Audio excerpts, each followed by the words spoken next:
আজকে সারা বিশ্বের যেখানেই মুসলমান সেখানেই মুসলমানদের উপর জুলুম নির্যাতন, মুসলমানদের বিরুদ্ধে ষড়যন্ত্র।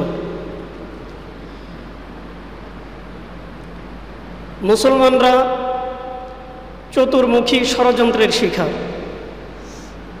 সর্বত্র মুসলমানদের বিরুদ্ধে শুধু ষড়যন্ত্র, মুসলমানদের উপর জুলুম নির্যাতন।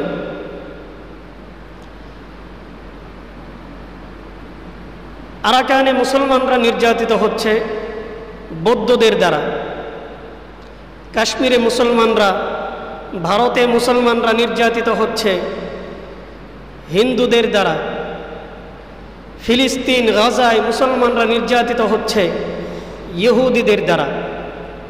এরকম বিশ্বের প্রতিটা প্রান্তে যেখানেই মুসলমান আছে সেখানেই মুসলমানদের উপর নির্যাতন, জুলুম।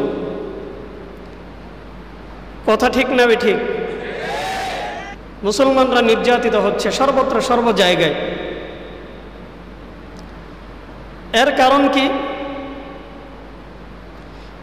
কারণ হলো মুসলমানদের কালচার, ইসলামী তাহজিব তামাদ্দুন, এটা সারা বিশ্বের সমস্ত ধর্ম, সমস্ত বর্ণ,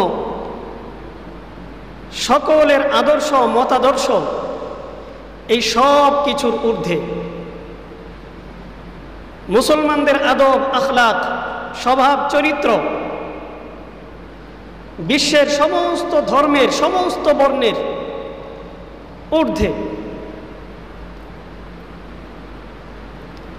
আল্লাহ তাআলা আমাদেরকে যে শরীয়ত দান করেছেন, যেই নীতি আল্লাহ তাআলা আমাদের জন্য নির্ধারণ করেছেন, সেই নীতি অনুযায়ী চলার কারণে আমরা আল্লাহ তাআলার সমস্ত মাখলুকাতের কাছে, স্বয়ং আল্লাহ তাআলার কাছে আমরা প্রিয়। আর অন্যান্য ধর্মাবলম্বী যারা, তারা আল্লাহর নীতি নির্ধারণ অনুযায়ী না চলার কারণে তারা আল্লাহর কাছে অপ্রিয়। তো আমরা আল্লাহর প্রিয় হয়েছি আর তারা প্রিয় হতে পারে নাই, এটা তাদের মনে একটা কষ্ট। এটা তাদের মনে কি একটা কষ্ট। এই জায়গা থেকে তারা মুসলমানদের বিরুদ্ধে বিদ্বেষ পোষণ করে। জিজ্ঞাসা করতে পারেন, এই সামান্য এই বিষয়টা তাদের মনে কষ্ট? জি, তাদের মনে এটাই কষ্ট। কারণ ইহুদি খ্রিস্টানদের ধারণা ছিল যে আখিরি পয়গম্বর নবী মুহাম্মদুর রাসূলুল্লাহ সাল্লাল্লাহু আলাইহি ওয়াসাল্লাম, সবাই বলি সাল্লাল্লাহু আলাইহি ওয়াসাল্লাম, তাদের ধারণা ছিল আখিরি পয়গম্বর তাদের ধর্ম থেকে আসবে। আখিরি পয়গম্বর তাদের ধর্ম, তাদের বংশ থেকে আসবে।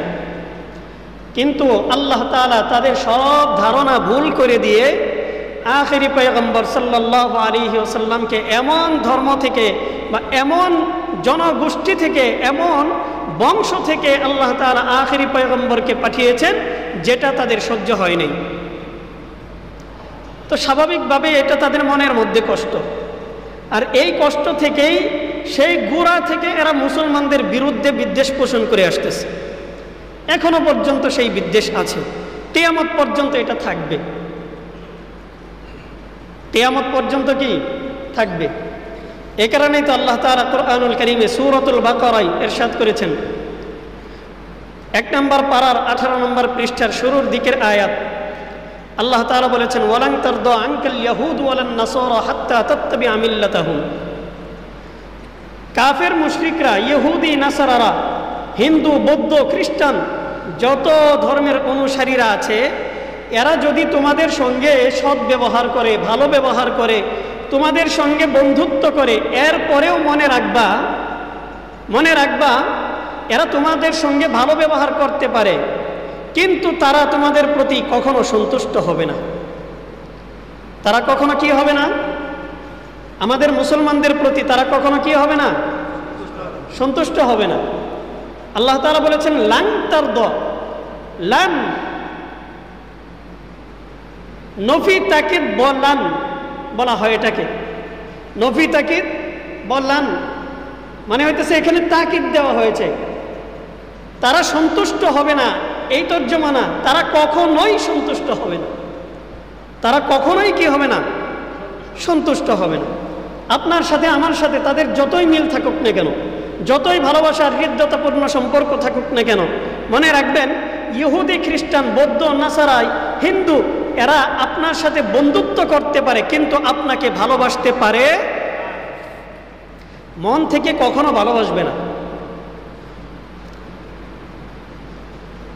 তো আল্লাহ তাআলা বললেন এরা কখনো তোমাদের সঙ্গে, তোমাদের প্রতি এরা কখনো সন্তুষ্ট হবে না, হাত্তা তাত্তাবিআ মিল্লাতাহুম, যতক্ষণ পর্যন্ত না তোমরা তাদের ধর্মের অনুসরণ করো।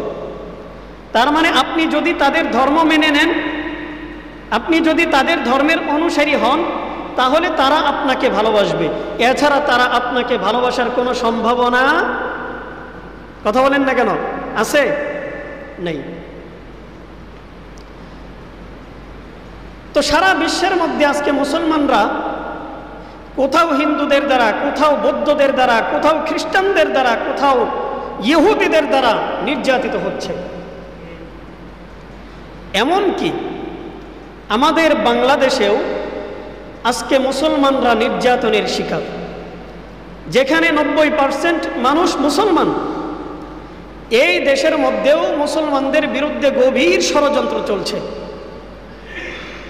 এই দেশকে একটা হিন্দুদের অঙ্গরাজ্য বানানোর অপচেষ্টা চালানো হচ্ছে, ঠিক কি ঠিক না? এই দেশকে হিন্দুদের অঙ্গরাজ্য চালানোর, অঙ্গরাজ্য বানানোর অপচেষ্টা চালাচ্ছে। তারা চায় না যে উপমহাদেশের মধ্যে কোনো মুসলমান থাকুক।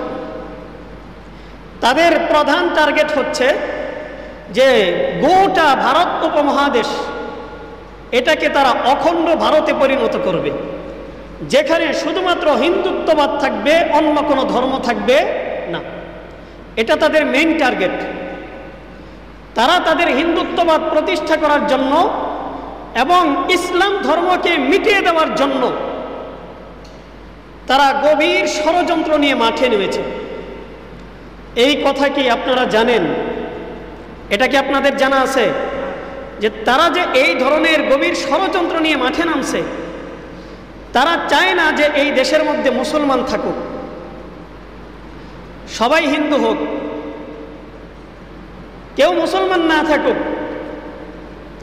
তাদের টার্গেট হচ্ছে অখণ্ড ভারত তৈরি করা।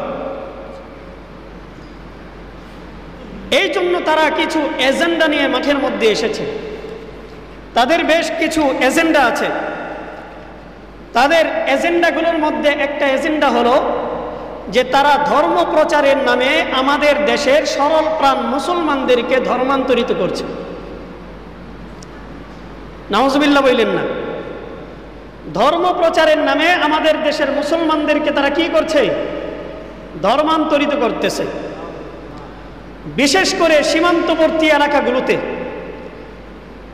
যেই সমস্ত অঞ্চলগুলো ভারতের সীমান্ত ঘেঁষা, এই অঞ্চলগুলোতে, পাহাড়ি অঞ্চলগুলোতে এরা তাদের ধর্ম প্রচার করে এবং বহু টাকার লোভ দেখিয়ে আমাদের সরল প্রাণ মুসলমান যারা হত দরিদ্র, যাদের ঘরে 3 বেলা খাবার জুটে না, এই মানুষগুলোকে এরা টাকার লোভ দেখিয়ে, টাকা দিয়ে দিয়ে, টুপ ফেলে ফেলে এই মানুষগুলোকে তারা ধর্মান্তরিত করতেছে। এমনকি এদেরকে আমাদের দেশের বিরুদ্ধে উস্কিয়ে দিচ্ছে। এই কারণেই তো দেখেছেন গত কয়েকদিন আগেই তো আমাদের দেশের সেনাবাহিনীর উপর পাহাড়িরা আক্রমণ করেছিল। সেনাবাহিনীকে পর্যন্ত এরা ছাড় দেয় নাই, করছে না? নিউজ পান নাই আপনারা? তো এরা সেনাবাহিনীকে পর্যন্ত ছাড় দেয় নাই। তো এই পাহাড়িরা এরা ওখানে বসে বসে এরা পাহাড়িদের মাধ্যমে বিশাল একটা গ্যাং তৈরি করতেছে। আর এই গ্যাংয়ের মাধ্যমে এরা দেশীয় অস্ত্র, বিদেশি অস্ত্র, বিভিন্ন অস্ত্র এর সরঞ্জাম তাদের কাছে এনে তারা তাদের শক্তিকে মজবুত করতেছে, তৈরি করতেছে, যেন ভবিষ্যতে আমাদের উপর তাদের এই শক্তি প্রয়োগ করতে পারে। এটা যদি আমরা এখনই বুঝতে না পারি, তাহলে আমাদের ভবিষ্যৎ অনেক খারাপ, আমাদের ভবিষ্যৎ বেশি একটা ভালো হবে না। যদি তাদের এই হীন ষড়যন্ত্র আমরা এখনই উপলব্ধি করতে না পারি, আর এখন থেকেই যদি তাদের বিরুদ্ধে কোনো ধরনের পদক্ষেপ আমরা গ্রহণ করতে না পারি, তাহলে ভবিষ্যতে আমাদের জন্য অনেক অন্ধকার। এই হলো তাদের একটা এজেন্ডা, যে ধর্ম প্রচারের নামে তারা আমাদের মুসলমানদেরকে ধর্মান্তরিত করতেছে।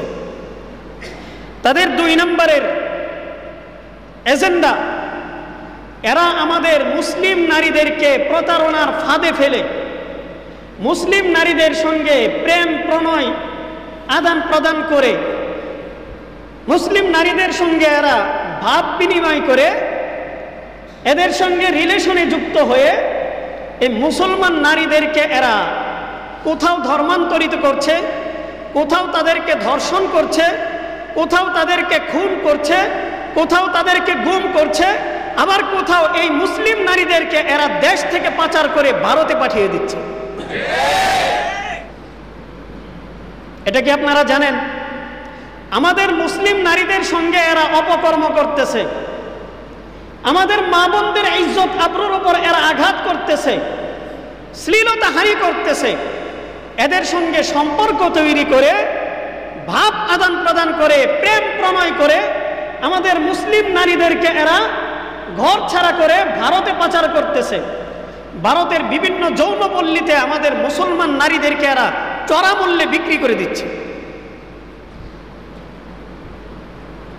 এটা হলো ওদের ভয়ঙ্কর একটা এজেন্ডা, যে ওরা মুসলমান নারীদেরকে টার্গেট করবে, এরপরে এদেরকে প্রেমের ফাঁদে ফেলবে, এদের সঙ্গে ভাব বিনিময় করে এদেরকে দেশের বাইরে পাচার করবে, চড়া দামে বিক্রি করবে।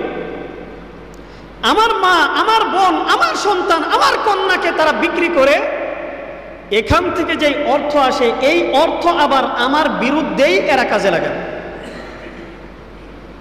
এরা আমাদের কাছ থেকে অর্থ নিবে, আবার আমাদের অর্থ আমাদের বিরুদ্ধে কাজে লাগাবে। আমাদের ধর্ম নিঃশেষ করার জন্য এরা ষড়যন্ত্র করবে, আমাদের এই দেশের মধ্যে হিন্দুত্ববাদ প্রতিষ্ঠা করার জন্য এরা ষড়যন্ত্র করবে, নীল নকশা তৈরি করবে, আপনার আমার মা বোনের ইজ্জত আবরু নিয়ে এরা খেলা করবে। এটা হচ্ছে ওদের ভয়ঙ্কর একটা এজেন্ডা। ওদের আরেকটা এজেন্ডা হলো, এরা কখনো কখনো মুসলমান সাজে। কি সাজে? আওয়াজ দিয়ে বলেন, কি সাজে? মুসলমান সাজে। মুসলমান সেজে আমাদের মুসলিম মা বোনদের সঙ্গে এরা সম্পর্ক করে। কোথাও এরা পরকীয়ায় লিপ্ত হয়, মুসলিম নারী স্বামী সংসার নিয়ে ব্যস্ত, সন্তান নিয়ে ব্যস্ত, এই নারীদেরকে এরা ফুসলিয়ে ফাসলিয়ে এদের সঙ্গে পরকীয়ার সম্পর্ক করে তাদেরকে ঘর ছাড়া করছে। এরকম ঘটনা আমাদের বাংলাদেশে ঘটে নাই? যে হিন্দু ছেলের সঙ্গে রিলেশন করে সংসার ছেড়ে, সন্তান ছেড়ে মহিলা ওই হিন্দুর হাত ধরে পালিয়ে আসছে, কিন্তু সে যে হিন্দু এটা আগে প্রকাশ পায় নাই, পালিয়ে আসার পর জানা গেছে যে সে হিন্দু। আগে সে মুসলমানের পরিচয় দিছে। তো কারো কপালের মধ্যে তো আর লেখা থাকে না যে আমি হিন্দু, আমি মুসলমান। কথা বলেন না কেন? লেখা থাকে। সে যে মুসলমান, সে যে আপনার আমার মা বোনের সঙ্গে এরকম হারাম রিলেশনে লিপ্ত হচ্ছে, আপনি আমি খোঁজ রাখতেছি, আপনি আমি আমার মা বোনের কি অবস্থা, তাদের অবস্থাকে আমরা পর্যবেক্ষণ করতেছি, আপনি আমি কি সচেতন হচ্ছি, আমাদের সমাজটাকে কিভাবে ধ্বংস করা হচ্ছে, আমাদের রাষ্ট্রের মধ্যে কিভাবে হিন্দুত্ববাদীদের চক্রান্ত, তাদের ষড়যন্ত্র কিভাবে বাস্তবায়ন করা হচ্ছে, এই ব্যাপারে কি আমরা সতর্ক পদক্ষেপ অবলম্বন করছি? এরা মুসলমান সেজে আমাদের মা বোনদের সঙ্গে খারাপ ব্যবহার করে। এটা হচ্ছে তাদের একটা ভয়ঙ্কর এজেন্ডা। তাদের আরেকটা এজেন্ডা হলো, তারা মানব পাচার করে দেয়। চাই পুরুষ হোক মহিলা হোক, এরা দেশের বাইরে পাচার করে, এরা গুম করে, গুম করার পর বহু মানুষকে এরা দেশের বাইরে পাচার করেছে। বিগত সময়েও আমরা দেখেছি এখনো পর্যন্ত তাদের এজেন্ডা এটা থেমে নাই, এখনো পর্যন্ত চলমান। তাদের এই এজেন্ডা বাস্তবায়নের জন্য যারা ভূমিকা পালন করছে তাদের সেই সংঘের নাম, সংগঠনের নাম হচ্ছে ইসকন। কোন সংগঠন? ইসকন। ইসকন হচ্ছে একটা হিন্দুত্ববাদী সন্ত্রাসী সংগঠন।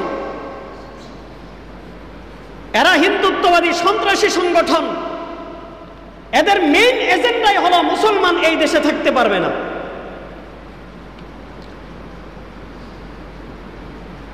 তো এরা বিভিন্ন সময় ভারতীয় গোয়েন্দাদের সঙ্গে এরা সম্পর্ক করে, রয়ের সঙ্গে সম্পর্ক করে এরা আমাদের দেশ থেকে হাজারো মানুষকে পাচার করেছে। এখনো পর্যন্ত এই পাচার কার্য থেমে নাই, চলছে, চলমান। যদি আমরা সতর্ক না হই আর এই দেশ থেকে ইসকনকে নিষিদ্ধ করার জন্য যদি আমরা এখনই অগ্রণী ভূমিকা পালন না করি, তাহলে ভবিষ্যতে এই ইসকন আমাদেরকে ধ্বংস করে ছাড়বে। কথা বলেন না কেন, ঠিক কিনা? এরা ভবিষ্যতে আমাদেরকে ধ্বংস করে ছাড়বে। এই জন্য তাদের বিরুদ্ধে এখনই পদক্ষেপ নেওয়ার সময়। তো এদের আরেকটা এজেন্ডা হলো এরা মানব পাচার করে। এদের আরো একটা এজেন্ডা, এরা মানুষের মাল আত্মসাৎ করে। মানুষের মাল কি করে? আত্মসাৎ করে। বিভিন্ন সময় বিভিন্ন জায়গায় এরা বিভিন্ন ধরনের পরিচয় দেয়, ছদ্ম পরিচয়, ভুলভাল পরিচয় দিয়ে এরা মানুষের মাল আত্মসাৎ করে। গত বছর খুলনাতে 2024 সালে খুলনাতে প্রায় অর্ধশতাধিক মহিলা, নারী, তাদেরকে বিসিএস ক্যাডারের ভুল পরিচয় দিয়ে, ভুয়া পরিচয় দিয়ে আমাদের নারীদের কাছ থেকে স্বর্ণ, গহনা, অলংকার এবং তাদের টাকা পয়সা এইগুলো হাতিয়ে নিয়েছে এই মালাওয়ানের বাচ্চারা। এরা ভুলভাল পরিচয় দিয়ে আমাদের মা বোনদের কাছ থেকে এরা সম্পদ হাতিয়ে নেয়। তারা খুঁজে পায় না, বুঝতেও পারে না যে এরা কারা। বিসিএস ক্যাডারের পরিচয় দেয়, কোথাও আইনজীবীর পরিচয় দিবে, কোথাও সে অনেক বড় অফিসারের পরিচয় দিবে, দিয়ে দিয়ে আমাদের মা বোনদের কাছ থেকে এরা নগদ অর্থ করি এইগুলো ছিনিয়ে নিবে। তো এদের আরেকটা এজেন্ডা হলো এরা আত্মসাৎ করে, মানুষের মাল সম্পদ আত্মসাৎ করে নিয়ে যায়। এদের আরো একটা এজেন্ডা, এরা সামাজিক যোগাযোগ মাধ্যমে এরা ভাব বিনিময় করে। ফেসবুকের মধ্যে ফেক আইডি খুলে, ছদ্মনাম দিয়ে আইডি খুলে, এরপরে এই আইডির মাধ্যমে তারা বিভিন্ন মুসলিম নারীদের সঙ্গে রিলেশনে যায়, মুসলিম নারীদের সঙ্গে এরা কথা বলে, এরপরে এদের সঙ্গে ভাব বিনিময় করে। এই মুসলিম নারীদের ছবি, তাদের কোনো ভিডিও ধারণ করে, এরপরে এইগুলো দিয়ে তাদেরকে ব্ল্যাকমেল করে। এই মুসলিম নারীদেরকে তারা টার্গেট করে, তাদেরকে ব্ল্যাকমেল করে এই মুসলিম নারীদের কাছ থেকে তারা অর্থ করে ছিনিয়ে নেয়, এমনকি তাদের ইজ্জত আবরু ছিনিয়ে নেয়, তাদের সম্ভ্রম নষ্ট করে, তাদেরকে এই দেশ থেকে পাচার করার মতো হীন ষড়যন্ত্র করে।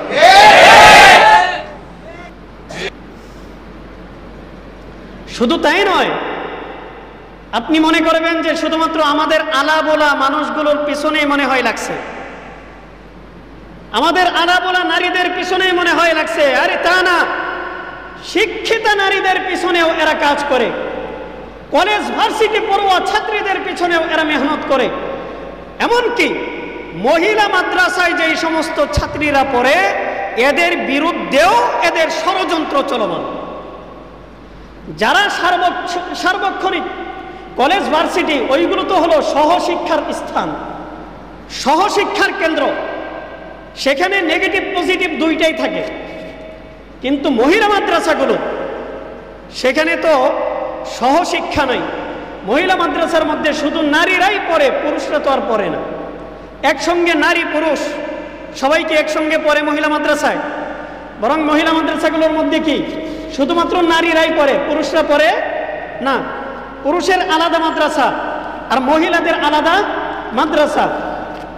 অথচ এই মহিলা মাদ্রাসাগুলোকেও তারা গোপনে সন্তর্পণে টার্গেট করে নিয়েছে। এই মাদ্রাসাগুলোর যারা ছাত্রী, এদের পিছনেও তারা তাদের সময়, তাদের মেহনত, তাদের শ্রম, তাদের অর্থ, তাদের সম্পদ তারা ব্যয় করতেছে, যে এদেরকেও তারা তাদের ষড়যন্ত্রের ফাঁদে ফেলার কঠিন চেষ্টা করতেছে।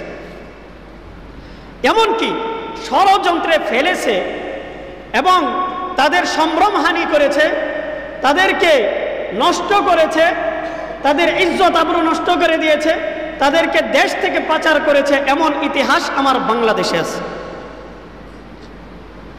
এই কারণে বলেন তো দেখি, সামাজিক যোগাযোগ মাধ্যমে আমাদের মা বোন যার তার সাথে কথা বলে ফেলবে, আর আপনি আমি মুখ বন্ধ করে, দেখেও না দেখার ভান করে একেবারে হাত গুটিয়ে বসে থাকব, এটা কি আমরা করব?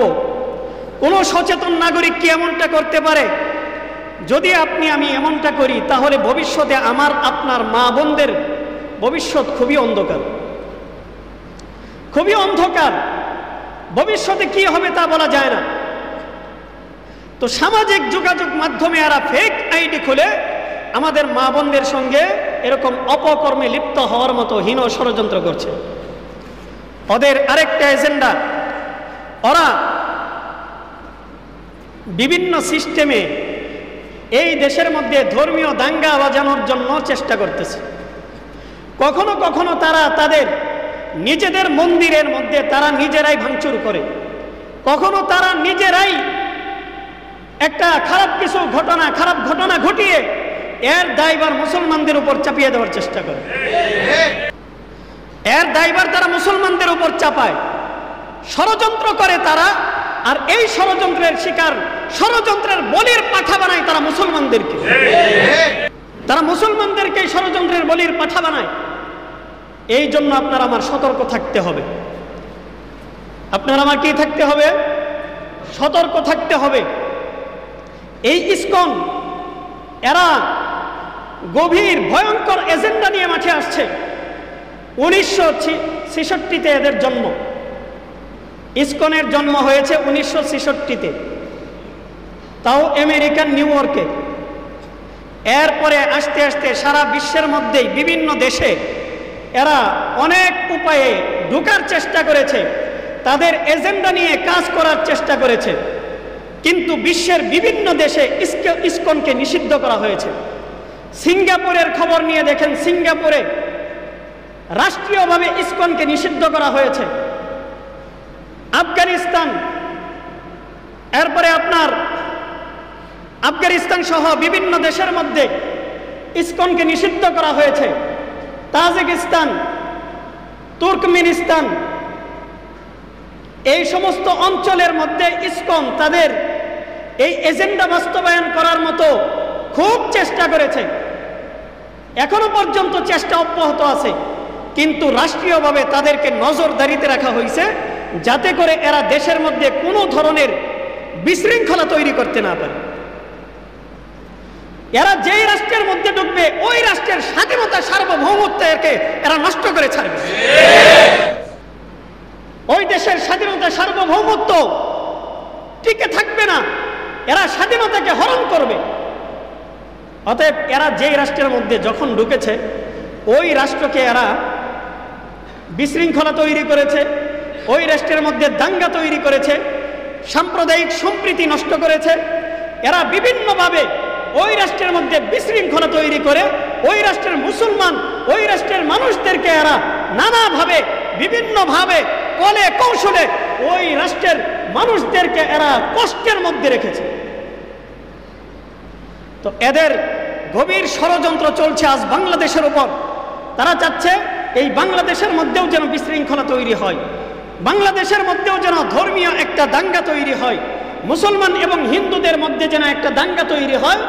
এই দাঙ্গা যদি তৈরি হয়, তাহলে তাদের পথ উন্মুক্ত হবে, তখন তারা দাতাবাবুদের কাছ থেকে সহযোগিতা পাবে। এই সহযোগিতার মাধ্যমে তারা চাইবে এই দেশকে তাদের করে নিতে। তখন তাদের যেই কলা কৌশল, যে তারা যে চাইতেছে এই দেশকে অখণ্ড ভারতে পরিণত করবে, এই দেশের মধ্যে কোনো মুসলমান থাকবে না, সব হিন্দু হয়ে যাবে, এই যে তাদের কৌশল, তখনই তাদের কৌশল বাস্তবায়ন করা সম্ভব হবে। তো তাদের যে চেষ্টা দাঙ্গা বাজানো, এই দাঙ্গা বাজানোর চেষ্টাটা যদি একবার সফল করতে পারে তাহলেই মনে করেন যে তারা সাকসেস। তখন তাদের আর কোনো টেনশন থাকবে না। দাদা বাবুরা আসবে আমাদের দেশে, জুইরা এসে উইরে বসবে, উইরে এসে জুইরে বসবে, এরপরে মনে করেন যে আমাদের দেশের স্বাধীনতা সার্বভৌমত্বকে হরণ করবে, আমাদের দেশের শাসন ক্ষমতা তারা নিয়ে যাবে, এরপরে আমাদের উপর হিন্দুত্ববাদ চাপিয়ে দিবে। এই হচ্ছে তাদের ষড়যন্ত্র।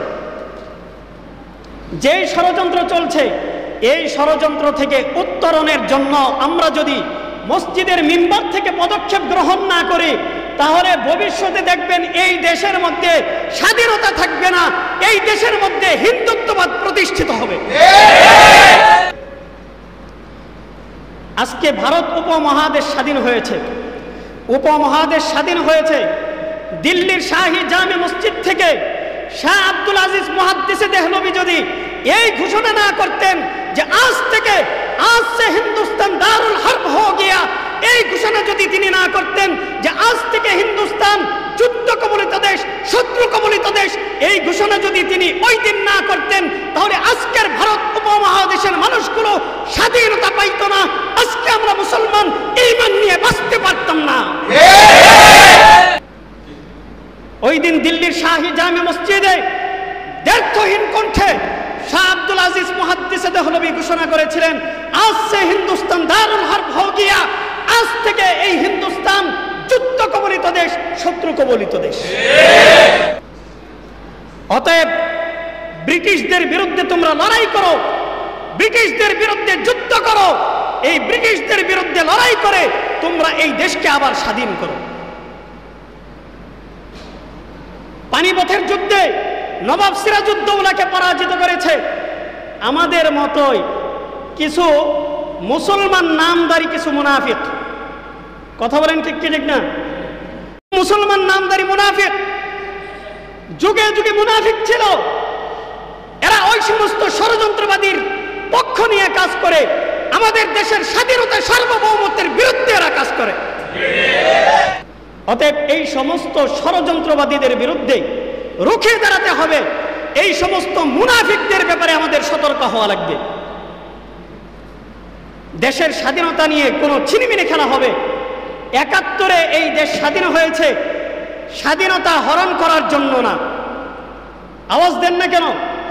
৭১ এই দেশ স্বাধীন হয়েছে স্বাধীনতা হরণ করার জন্য না। আমাদের কাছ থেকে কেউ স্বাধীনতা ছিনিয়ে নেবে, আমাদেরকে আবার পরাধীনতার জিনজিরের মধ্যে আবদ্ধ করবে, আমরা এই চেষ্টা কখনো সফল হতে দিব না, দিব না, দিব না। কথা বলেন ঠিক কি ঠিক না?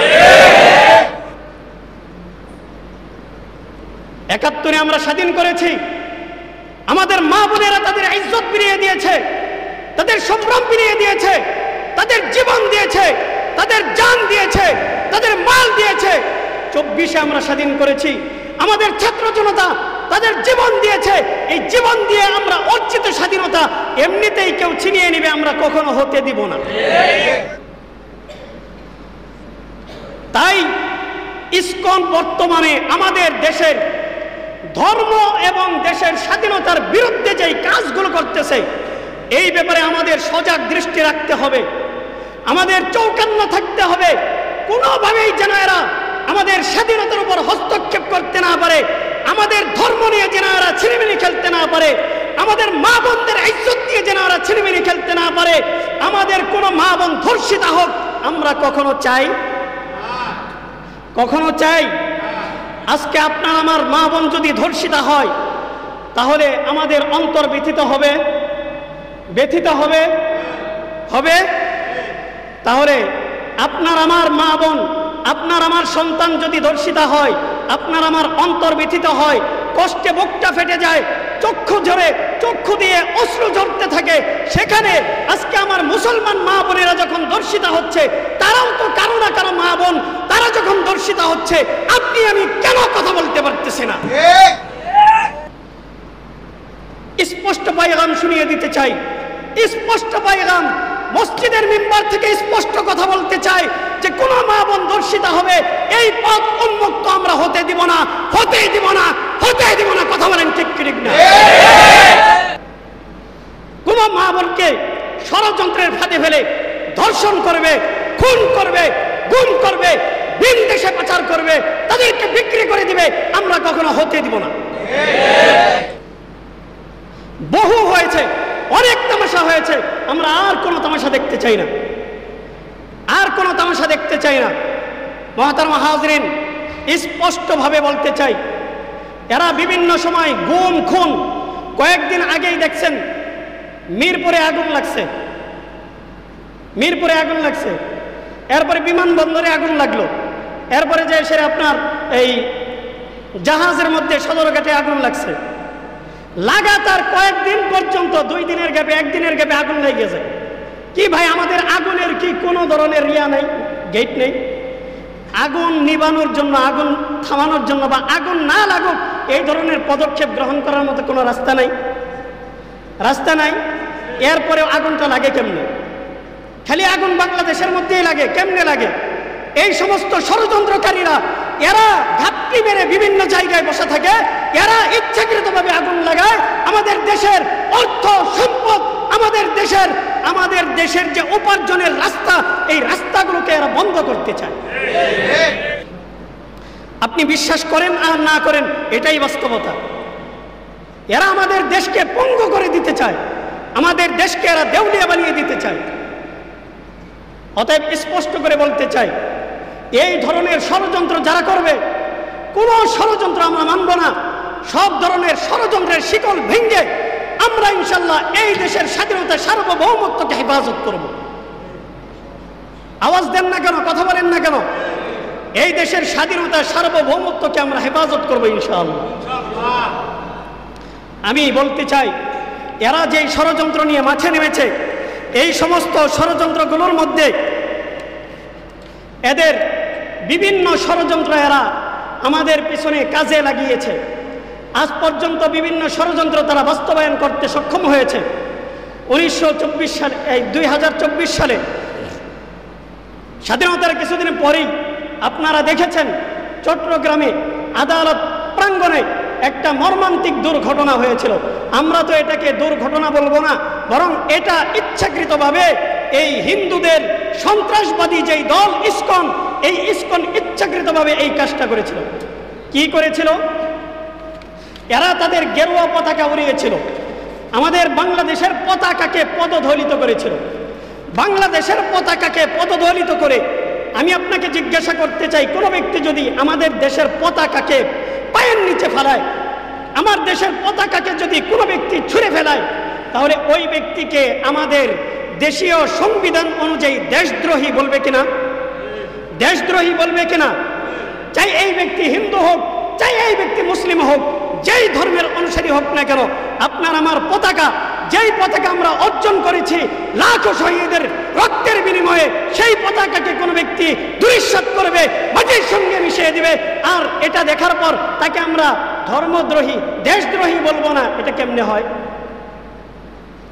সে তো অবশ্যই দেশদ্রোহী। তো এই ইসকনেরা তাদের গেরুয়া পতাকা উড়িয়েছিল আমাদের দেশের পতাকা নামিয়ে। তখন তাদের বিরুদ্ধে অ্যাকশনে গিয়েছিল পুলিশ।